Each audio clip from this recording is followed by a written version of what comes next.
Cette semaine, au bureau du loisir, une occurrence qui ne se reproduira probablement plus jamais. Mathieu est à l'étranger, il est allé faire une prestation privée à Dubaï pour un riche émirat, ce qui enfin ouvre la porte aux vidéos que nous attendons tous depuis 2 ans. Oui, cette semaine, je vous présente un spécial crypto-monnaie et bottes de cuir, mes deux passions réunies dans le même vidéo. Par contre, c'est très important d'être discret. Il ne faut absolument pas que Mathieu sache qu'on a fait ça sans son... Le bureau du loisir. Mais non, cher bureauphile, c'est une blague. Bonjour à vous. Je ne ferai pas une vidéo sur la crypto-monnaie, n'en déplaise aux numismates numériques, ni aux amateurs de cuir. Il y aura un temps et un moment pour ça aussi. Aujourd'hui, je fais une vidéo où je vous révèle, je pense, mon côté peut-être romantique. Je suis un nostalgique fini. Donc, on va faire... je suis allé faire un tour dans ma crypte, dans ma voûte. Et puis, on va faire un unboxing un peu rétro d'un jeu de 1984. Ceux qui suivent la rondelle, comme on dit chez nous, vont peut-être savoir de quoi il est question. On a parlé de ce jeu-là il y a quelques semaines, quand on a fait une vidéo avec l'ami Hugo Leblanc de G1D Games. C'est le premier jeu que j'ai acheté, que le petit David a acheté avec son argent à lui. J'avais fait l'acquisition de ce jeu-là dans un détaillant un peu particulier qui s'appelait Distribution aux consommateurs. La particularité de ce magasin-là, c'est qu'il n'y avait pas de salle de montre à proprement parler. On se rendait dans un local où il y avait des catalogues sur des tables et puis on prenait en note le numéro du produit, on remettait ça à un étudiant en philosophie frustré qui n'avait pas trouvé de travail dans son domaine. Et puis ce commis-là, ce commis doctorant, allait chercher le jeu dans un entrepôt derrière et il nous le ramenait. Puis il y avait quelque chose d'un peu mystérieux aussi à cause de ça, parce qu'on découvrait le produit pour la première fois quand il nous était remis au comptoir. C'est une édition de 1984 de Monopoly. J'avais vu ça dans le catalogue et j'avais trouvé ça magnifique. On voit un peu ici la boîte, une belle boîte bleu marine. Est un peu abîmée. Il faut croire que je ne faisais pas nécessairement attention à ma collection à cette époque-là. Je vais vous montrer qu'est-ce qu'il y a à l'intérieur de la boîte, puis je vous rassure, je vais faire ensuite des inserts en gros plan pour que vous puissiez voir tous les détails des composantes à l'intérieur. Quoi qu'il n'y en a pas énormément, là, vous allez voir qu'en 1984, on n'était pas dans les Kickstarter avec 3 boîtes qu'on doit déplacer avec un chariot élévateur. Alors ça, c'est la couverture du jeu. On dit ici que ça joue de 2 à 10 joueurs, mais j'ai beaucoup de difficultés à imaginer une partie de Monopoly à 10 joueurs. Ça doit durer 29 heures. Et avec un âge de 8 ans à adulte. C'est en français aussi. Hein? Parker Brothers, là, il y avait déjà des jeux en français à cette époque-là. Je mets le couvercle ici. Puis on y va tout de suite avec l'intérieur. Alors, fait notable, il y avait un petit livret comme ça qui racontait l'histoire du jeu. J'avais lu ça avec avidité avant même de jouer à n'importe quelle partie. Très bien illustré. Les messieurs de Parker, les vraies villes, hein, parce que les locations dans le Monopoly classique, ça, c'est pas, on n'est pas à Tatooine ici. C'est vraiment le Monopoly de base. C'est des villes et des avenues de la côte est américaine. Très joli. Ici, il y avait, ça m'avait fasciné à l'époque. Il y avait la rue du parc dans toutes sortes de langues. Parce que c'est un jeu, évidemment, mondialement connu, qui a été traduit, comme vous le savez maintenant, en plein de langues. Tout ça. Et puis, on arrive à la fin. C'était ça qui faisait office de manuel d'instruction, de règles du jeu. Quand même, là, c'est assez spartiate, noir sur blanc, mais c'était 3 pages et demie de règles. C'est tout pour expliquer le Monopoly. Puis il y a même une version rapide ici. Si je ne me trompe pas, on nous conseillait à ce moment-là de distribuer les cartes des propriétés plutôt que de les gagner en se déplaçant sur la table de jeu. Une partie courte au Monopoly, c'est 9 heures au lieu de 21 heures. Donc ça, c'est le livret que j'aimais beaucoup. La table de jeu, vous voyez là, les années, ça fait 41 ans quand même que ce jeu-là a été fabriqué.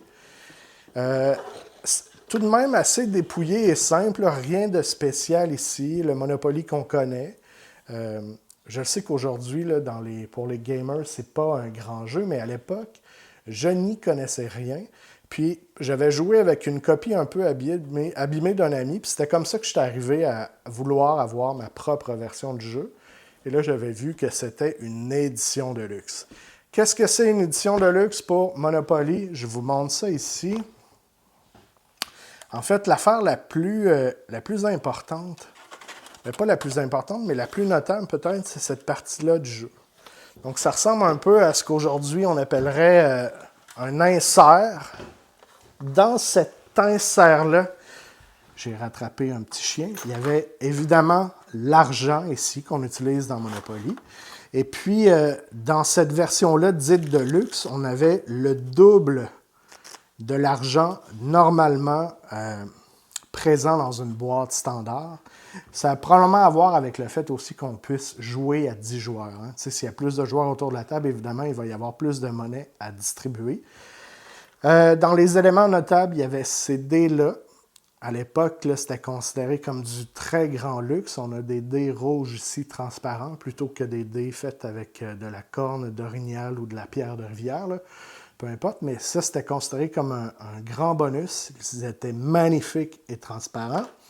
Il y a aussi, dans ce temps-là, on ne disait pas des meeples, des petits pions.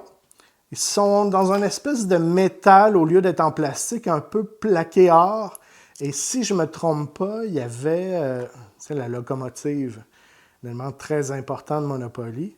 Il y en avait plus que dans les boîtes un peu plus ordinaires. Donc, il y avait plus de pions. Est-ce qu'ils sont encore tous présents ici? J'en ai 4, 5, 6, 7, 8, 9 et 10.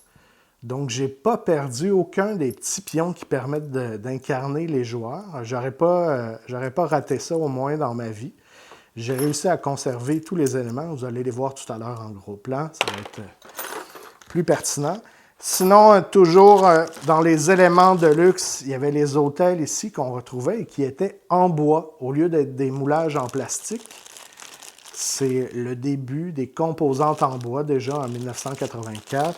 Les maisons aussi étaient en bois, très jolies. Elles n'ont pas perdu leur couleur, donc c'est probablement avec une espèce de teinture à base d'uranium ou quelque chose comme ça qui est sûrement cancérigène. Je vais les manipuler délicatement. Mais ça, c'est les maisons et les hôtels. On a les cartes. C'est assez simplet hein, quand même en termes de composantes de jeu. Les cartes chance et coffre de communauté caisse commune que ça s'appelait. Chance et caisse commune en français aussi. Tout le jeu est en français. C'était traduit évidemment. Je vous l'ai montré aussi tout à l'heure en gros plan. Et ça, c'est les propriétés dont on fait l'acquisition. Je ne vous explique pas le jeu, là, vous le connaissez probablement. On voit quand même que les loyers sont assez modiques. On pouvait louer une propriété sur l'avenue Kentucky pour 18 $. Aujourd'hui, la même maison à Montréal se louerait aux alentours de 3 200 $ par semaine, sans aucun doute, grâce à la spéculation immobilière. Et puis, vous voyez ici, là, ça c'est un peu dans le... Ça fait partie du jeu. Bien, la grande affaire, c'est que c'était fait pour venir glisser les cartes comme ça, qu'elles puissent tenir. On les plaçait comme ça durant la mise en place et ça devenait alors beaucoup plus simple de les consulter. On n'avait pas à passer à travers la pile. Et moi, à 1984, je devais avoir 7 ou 8 ans. J'étais fasciné quand même par l'innovation que ça représentait. Je trouvais donc ça intelligent de pouvoir mettre ces cartes et de les consulter comme si ça demandait énormément de réflexion. Là, mais voilà, ça m'avait rendu très heureux. Donc, quand on jouait le jeu, on plaçait ça, on distribuait la monnaie, puis celui qui gérait la banque venait se mettre à côté ici de son petit promontoire, son petit display là, pour l'argent, puis on faisait la banque comme ça. Je vous reviens de l'autre côté de la couverture pour vous montrer en gros plan les composantes pour le grand plaisir de tous. Amis joueurs, on est de retour. Hey, je suis content, vous ne vous êtes pas sauvés. Je vais vous montrer les composantes dont j'ai discuté plus tôt, mais en gros plan cette fois-ci. Sans plus tarder, on a ici les magnifiques dés rouges. Comme ça, là, avec l'éclat de la lumière, sont presque de la couleur de l'épice qui rend les Harkonnen fous. Paul Atreides aurait sûrement voulu mettre la main sur ces dés-là. Et puis, il n'y en a que 2, puisqu'on n'est pas dans Warhammer où il faut lancer 47 dés pour descendre un dragon ou que sais-je encore. Les dés rouges, très jolis. Il y a sûrement des micro-organismes aussi là, qui ont élu domicile à l'intérieur des petites aspérités, des chiffres. Ensuite, si on parle un peu d'immobilier, parce que c'est un jeu où il est question de capitalisme et d'immobilier, on a ici les maisons. Les petites maisons qu'on achète, qui sont, comme je vous le disais, plutôt probablement peintes avec un vernis à base de cobalt 51 ou une quelconque matière extrêmement toxique et dangereuse, puisqu'ils n'ont pratiquement pas pâli en 41 ans. Les plus optimistes d'entre nous diront que c'est simplement parce que le jeu était à la noirceur, les composantes n'étaient pas exposées au soleil. Merci de votre positivisme. On a aussi les hôtels qui me fascinaient. Très joli, rouge. La couleur de la passion. On demande souvent au bureau du loisir quelle couleur est ton meeple. Ben ici, ils n'ont pas de couleur, mais les hôtels, eux, sont rouges. Très joli. Le clou un peu de la conception du jeu, c'est sans aucun doute les pions. On retrouve ici la voiture, comme je vous disais. C'est une espèce de plaqué doré métallisé. Le chapeau, le fameux chapeau du personnage. Ensuite, un fer à repasser. Il y avait toujours un ami qu'on méprisait qui choisissait de jouer avec le fer à repasser. Pour ma part, je préférais la voiture. Ça, c'est le petit chien qui avait réussi à se faufiler tout à l'heure, que j'ai dû sauver dans la boîte.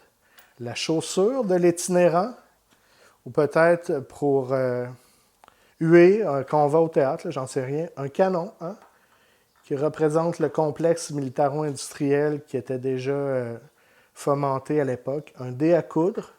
Ça, c'est quand même un peu loufoque de choisir de jouer avec le dé à coudre.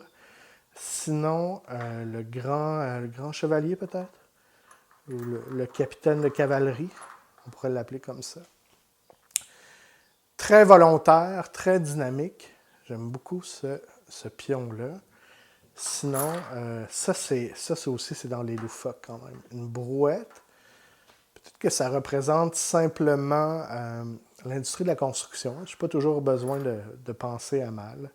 Un de mes préférés aussi, qui je crois que ne se retrouve pas dans les jeux de base, c'est le bateau. Le petit bateau à vapeur. Très joli. Et finalement, je finis par le plus grand symbole de Monopoly, la locomotive. Et là, évidemment, l'objectif ne vous permet pas de le voir, mais sur le côté de la locomotive, elle est numérotée 1935, qui est comme une des années allégées là, de la conception du jeu. Quand on faisait l'anniversaire, c'était 1985 à peu près, là, donc c'était pour le 50e anniversaire. C'était ça l'édition de luxe du jeu. Sinon, les cartes ressemblent à ça, des propriétés, comme je vous disais que c'était en français, tout ça. Puis, il y avait aussi le prix qu'on pouvait en obtenir si on les hypothèque. Et là, ça nous rappelle ici, la carte doit être tournée de ce côté lorsque la propriété est hypothéquée. Et comme si j'étais un grand spécialiste de Monopoly, je vais vous dire, quand c'est hypothéqué, on ne peut pas récolter les loyers. Sinon, l'argent ressemble à ça. Là. Incidemment, de manière anecdotique, je vous dirais que lorsque j'étais au primaire à l'école, il y avait un professeur qui avait utilisé de l'argent Monopoly, puisqu'on pouvait l'acheter à part dans les boutiques de jeux et jouets. Puis il avait utilisé cet argent-là pour faire la monnaie de classe. On avait pu ainsi investir dans la défense canadienne et aussi dans les aqueducs. Non, pas du tout. Ça servait à acheter de la gomme et des congés de devoir, quelque chose de genre-là. Donc voilà, ça c'est pour les composantes. Je vous montre ici, en gros plan, l'insert très avant-gardiste pour l'époque. Donc ici, on avait un compartiment là, pour mettre les propriétés dont on fait l'acquisition. Et puis, mais il y a surtout ça que vous avez vu sur l'autre partie du vidéo. Donc, c'est comme un moulage en plastique avec des vagues. Et le fait qu'il y ait des vagues comme ça crée une espèce de tension qui permet au carton de tenir. Et je me souviens que c'était pas simple de réussir à mettre la totalité des propriétés. Il fallait parfois s'arranger pour les faire se chevaucher un peu pour s'assurer que tout ça puisse rentrer. Mais c'était très pratique, somme toute, et puis ça faisait beaucoup de sens à l'époque, puis ça me rendait très heureux. Ça me donnait vraiment l'impression d'avoir une édition de luxe, ma foi. Je vous montre maintenant le livret, en gros plan, les illustrations. Alors, je vous montre ici le livret anniversaire en gros plan. Il est un peu défraîchi, là, mais à l'époque, c'était évidemment, pour l'enfant que j'étais, très, très magnifique. C'est bien fait quand même, c'est pas de la camelote. C'est un vrai travail, là, un peu de marketing. On a des belles photos professionnelles. On voit ici, le jeu est en anglais, évidemment, parce que c'est une production américaine.